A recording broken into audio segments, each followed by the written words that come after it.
Hey, this is Craig Ballantyne. Welcome to the 11 Habits of Millionaires. This is how to get rich and crush it for the rest of this year. I'm going to show you exactly the 11 steps. I'm going to steal our client's playbook and give it to you today. My name is Craig Ballantyne. I'm the host of Early to Rise Radio. I'm the author of The Perfect Week Formula and The Dark Side of Discipline. And for over 20 years, I have been coaching high performers in the entrepreneur space, business owners, to become millionaires. And over 250 of our clients have gone from broke, struggling, and starting from scratch to hitting seven figures. So what you're going to learn today is you're going to get that playbook that our top 1% of our clients are using to crush it. And these are the exact habits that have made them millions while others burn out. These are 11 proven moves, no fluff, no joking around here. I am a very pragmatic, practical person. I'm no BS. That's what people like about me, and maybe some people don't like about me. But if you are looking for the real deal, then you're going to get it here. I want to give you a bonus just to start it off. My friend Sharran Srivatsaa, who has been a coaching client of mine, he was rich before he hired me as a coach, but I did help him get his vision in line to go to the next level. He has a great quote that says, "How you prepare shows how much you care." And he is absolutely amazing. He works with Alex and Layla Hormozi at acquisition.com, and he is one super smart cookie. And I love that phrase, "How you prepare shows how much you care." And again, these are 11 lessons from 20 plus years of coaching. I did my first business event 2005, and I started coaching people in masterminds in 2007. And I have been coaching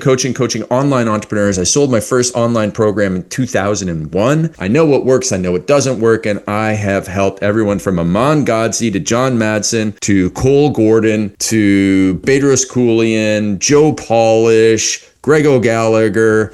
I mean, you name it, people in the space I have helped and coached to the next level. So let's get into it today. Number one is just stop doing so much. That's one of the things that I see people trying to do, trying to launch 3 businesses at once, trying to run a business and launch a YouTube and a podcast and an Instagram and a LinkedIn and a TikTok, and they're doing all these things. We just had one client come into our mentorship. He's an awesome dude. He's a doctor, a surgeon, and he got really hyped up that his TikTok was taking off. And TikTok is a scam because every time you start a TikTok account, the first couple of videos they put out to everybody and they get you hooked. It's like crack, right? The first one's free. And then the rest of them just keep on decreasing in views in most cases. But they have you hooked thinking, oh, you're chasing the dragon, thinking that you're going to get another viral video. But they artificially gave you a viral video. And so anyways, that client, that surgeon, his business is not growing as fast as possible because he's inebriated on TikTok. And I don't want you to suffer that same fate. So say no more often. As Warren Buffett says, the difference between successful people and the very successful people and just successful people is that very successful people say no to almost everything. They say no more often. It is a full sentence. It doesn't require explanation from you because it allows you to focus your time and energy on what truly matters. We call this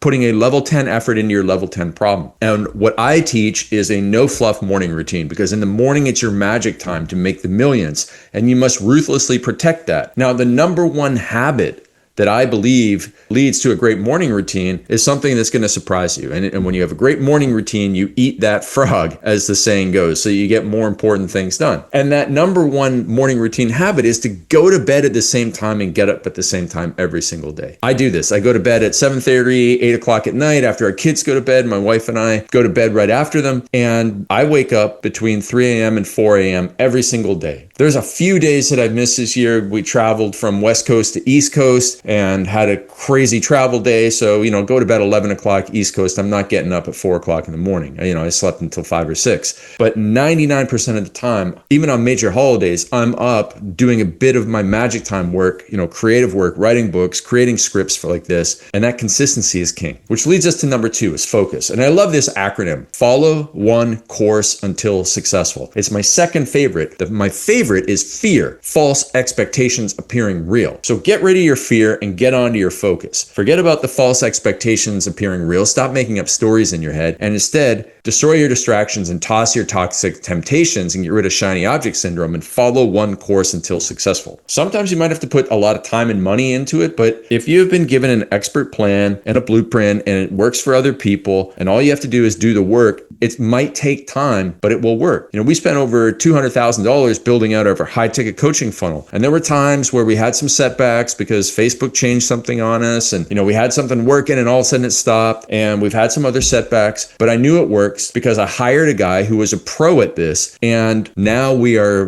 booking calls at very cheap levels. We're getting people booking the same day, signing up the same day, $20,000, $30,000 coaching programs, and it is working. I could have quit so many times, but I knew it. I committed to it. I put a level 10 effort into the level 10 problem, and that's it. So that's what discipline is. Discipline is not cold plunging or working out twice a day or these other forms of perverse procrastination on the hard problems in your life. It is putting a level 10 effort into your level 10 problem, and that's it. All the other stuff is just entertainment. Now, in your business, you have to build around your core offer, and that's what I did. When things aren't working, you're going to be tempted to try something new. But if you just focus on the one thing until you're successful, you won't have to go and invent 19 products and 19 different coaching programs and 19 different services. Just identify the number one thing, commit to it. It's the number one thing in your mind. You started with it because you know it's the best thing. And so trying to dumb down your offer, try to come up with something else, you're not going to be happy with it. So identify your core offer and find out the optimal selling solution, which Michael Masterson talks about in his book, Ready, Fire, Aim. Michael Masterson is the pen name. Mark Ford is the real person. He wrote that book, Ready, Fire, Aim, and he talks about how 80% of your time must be spent selling when you're building up to $1 million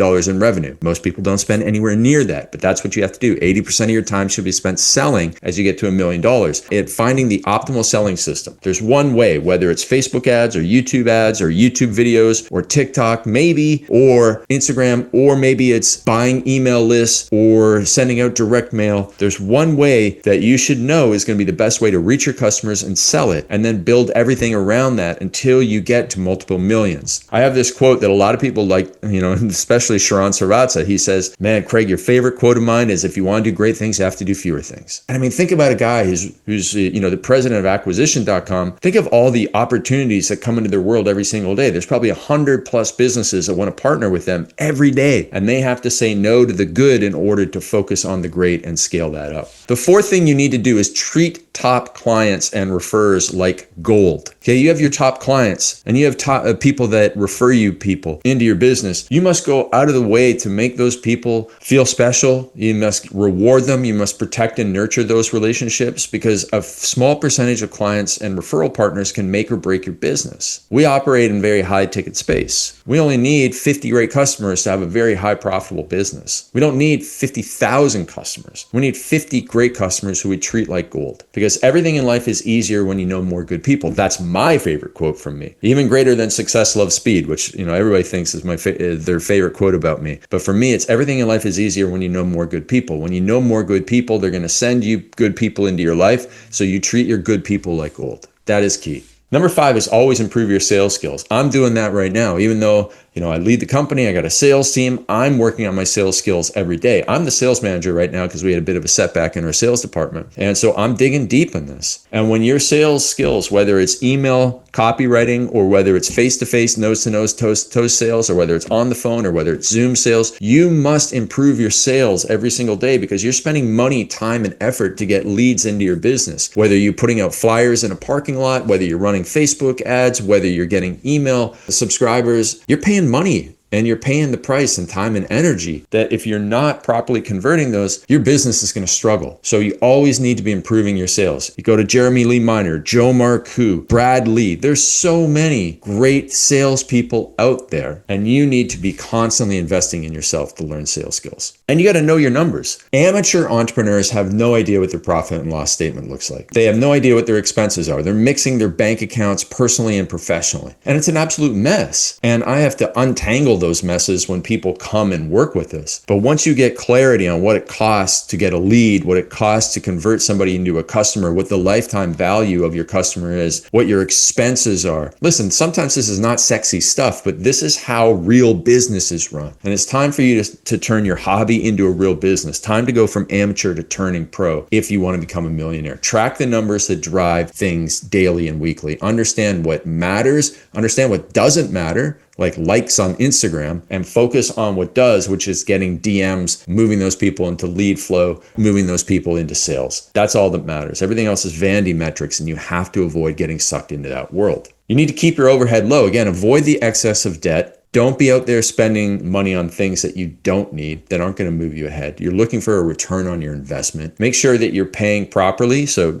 pay more than the going rate, but don't overpay for your team members, and look at the alternatives like assistantly.com to find your assistants. Look at using AI in your business, and regularly review your P&L to trim waste and boost efficiency. So every 6 months, we have our team go in there and say, are we using this software that we're paying for monthly? If not, we kick that expense to the curb. We renegotiate with some of our vendors, like our email vendors, because we have a lot of emails and it costs a lot of money to send emails out, and we constantly renegotiate to get better deals. So you need to be doing that. Again, it's not sexy. Everybody wants more sales, more leads. But if your business is bringing in money, your job is to keep that money and distribute it properly and not to waste it. Another huge mistake that I see is people taking on partners, giving away equity in their business. You've worked so hard at this, and to just go and give somebody equity for not having skin in the game, they're going to come in and they're not going to try as hard as you. And you need to make sure that if you do have a partner, that they're working as hard as you. And if they're not, then you guys have to have a reset conversation. But what I see with most beginners is they want to partner with somebody because they don't have full belief in themselves, and they don't have trust, and they don't think that they can do it. So they get a white knight partner, and they think, oh, this person will do everything and will be successful. And the other person is thinking the same thing. And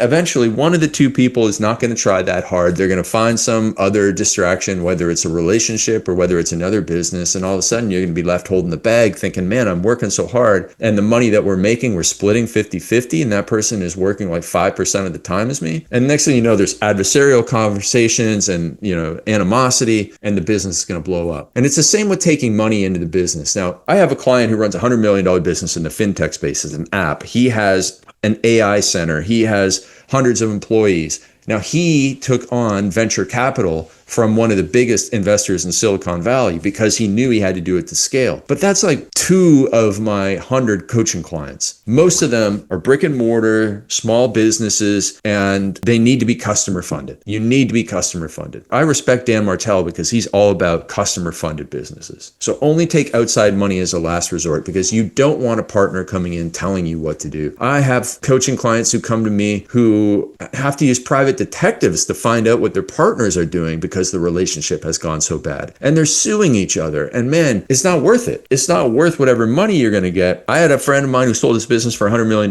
He says he wished he never started the business because he was sued by the people that bought the business. Him and his partner had so many fights and threatened to sue each other. It was so much stress, it destroyed his marriage. And he's in a much better space now, but he looked at me and said, man, I just wish I would have kept my simple business that I had before I started this new one. I just make a couple $1,000,000 and not have the stress. Be careful what you wish for when you bring on a partner. Number 9, stay flexible with the plans. You need that North Star, that vision. And I spend so much time helping my clients create powerful visions. I do this training every year. I spend hours and hours creating it. I spend hours taking people through it so that they build their perfect dream plans. But yeah, as Mike Tyson once said, everybody has a plan till they get punched in the face, and something will go wrong. Like for us, Facebook, our ads were working so well, and all of a sudden we changed one thing and Facebook threw us into the dumpster. And the next thing you know, our whole plan was getting out of the dumpster. But that wasn't on my original plan. Getting rich was my original plan. Getting out of the dumpster was not part of my original plan, but we had to adjust and go through it. So everybody has a plan. Eventually something will come along and derail it. You have to get back on track. You have to stay flexible, focused on the North Star. Like, listen, we're here to climb Mount Everest. We might have to go off on a different path. We might have to camp lower tonight and work harder tomorrow, but we're going to get to the top of the mountain. And one of the biggest things that I've ever done in my life to improve my life is daily self-reflection and introspection. We call this watching the movie of your day every single day, watching the movie of your week every Sunday, to look back on what worked and what didn't, so you do more of what did work and less of what didn't. And so the next week you're 1% better every single day. James Clear got famous in Atomic Habits for giving you a plan to get 1% better every day. I was just talking to a friend of mine, Matt Gray, who runs Founder OS, and he's all about this daily self-reflection, this weekly self-reflection, reflecting on the meetings that you do. Layla Hormozi is big on this too.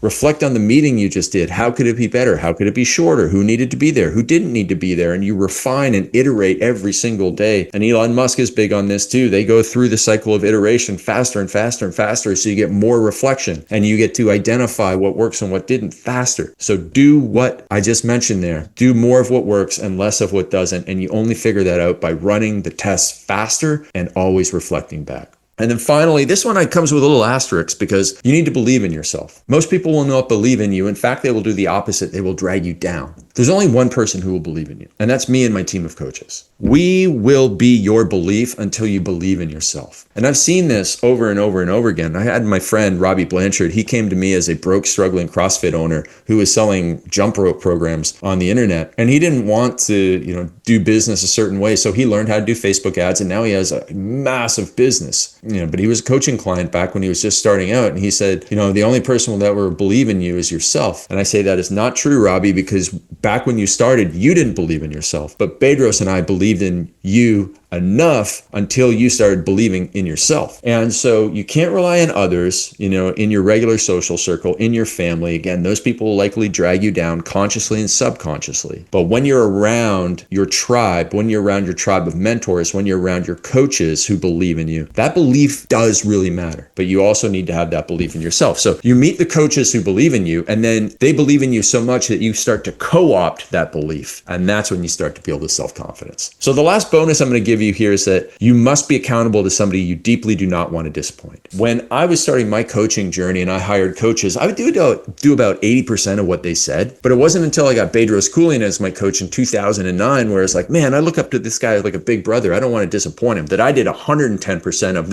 every 100% that he told me to do. When he said jump and I said how high and he said, 10 feet tall, I jumped 12 feet tall because I didn't want to disappoint him. I wanted to impress him. So if you feel like I can be that person for you, you need to be at our next event. You need to be getting that accountability to somebody you deeply do not want to disappoint, because when you get that, you will move mountains in your life. We have a client named Bob Ferguson who's been on this YouTube channel. It's one of our most popular videos. Bob came to one of our mastermind programs. He signed up for our coaching. He works with Galel, who is beside Daniel Woodrum in the 11 and 10 hat. I'm there in the middle, Daniel, and then Galel behind him. And Galel is like his, Bob's big brother or little brother, whatever. And he just doesn't want to disappoint him. And so Bob has gone from a $2.5 million business to a $7 million business in 3 years. And he lives the life of his dreams. He's going around the world traveling. He loves wildlife and nature. He's going on these trips, gorilla trekking and hunting snakes and all this stuff, all because he decided he was going to be accountable to somebody he didn't want to disappoint. And then he moved mountains in his life. The best people you will ever find are at our mastermind group. And we want to see you at our next event. So we have Vancouver, Scottsdale, and then another one coming up in May of next year. If you are interested in being part of our tribe, just drop the word tribe down below this video and we'll get in touch with you and you can find out more about our events, or you can go to earlytorise.com/events to learn about when our next ones are. Okay. I want to see you in the next few months. I want to see you taking these 11 habits and turning them into millions of dollars, into income and impact into other people's lives. Because that's what you have to do. You got to get out of your own head. You got to go and serve the world. You were put here on this earth to do great things, and we want to support you in doing it. So drop the word tribe down below if you want to come to one of our events. And this is Craig Valentine from Early to Rise Radio. Looking forward to talking to you again. We have some killer content coming up. We're going to do some interviews with me at our next mastermind meeting, and we're going to drop some high quality videos very, very soon. So drop the word tribe down below, and we'll see you at our next event soon.